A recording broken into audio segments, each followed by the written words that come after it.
demande le plus jeune. Il a des yeux gentils. Qu'est-ce que t'en penses, papa? Regarde, on dirait qu'il me sourit.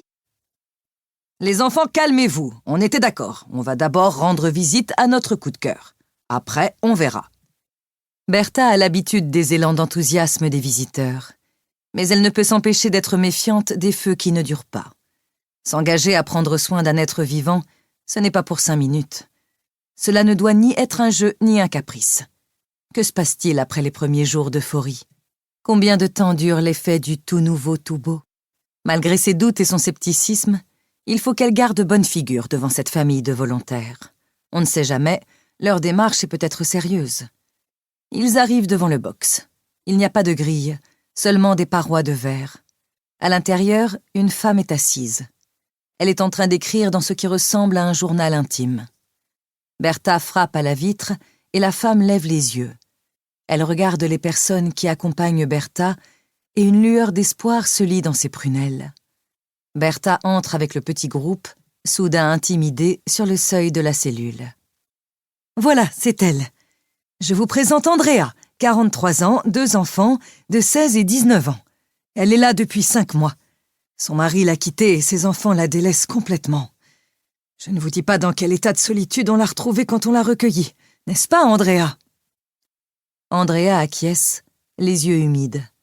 Aucun son ne sort de sa bouche. Le père s'inquiète. Elle ne parle pas?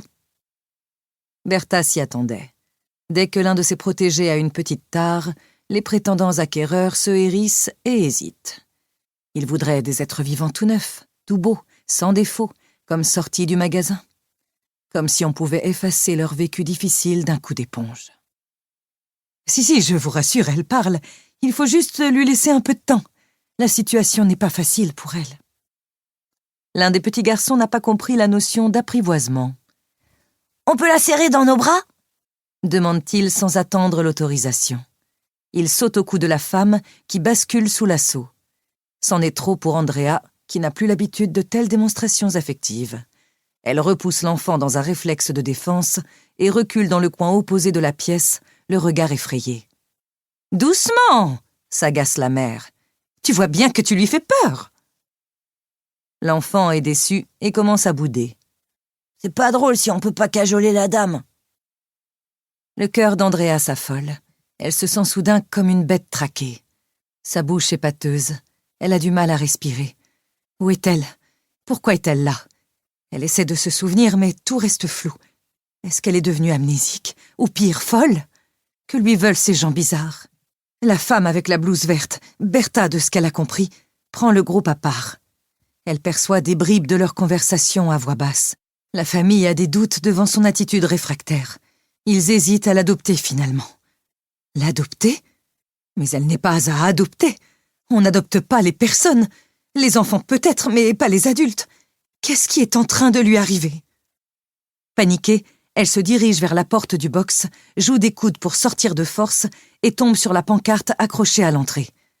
On y voit sa photo et en dessous un descriptif succinct, assez révoltant, qui retrace son âge, ses habitudes alimentaires, ses traits de caractère principaux. Une sourde révolte gronde en elle lorsqu'elle remarque le sigle sur le papier. SPA.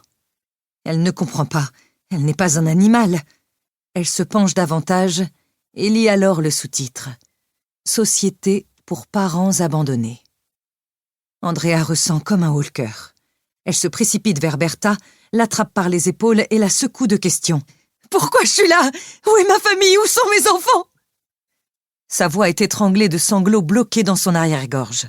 Bertha, avec beaucoup de douceur et de bienveillance, tente de la calmer et l'aide à s'asseoir. Elle se tourne vers la famille et lui demande de l'attendre à l'accueil. Dépité, il s'éloigne, non sans jeter des regards en arrière dans sa direction, en ayant l'air de se demander ce qui peut mettre dans un tel état cette daronne à adopter. Andrea se retrouve face à face avec Bertha. Elle lui parle comme à une malade qui aurait perdu la boule.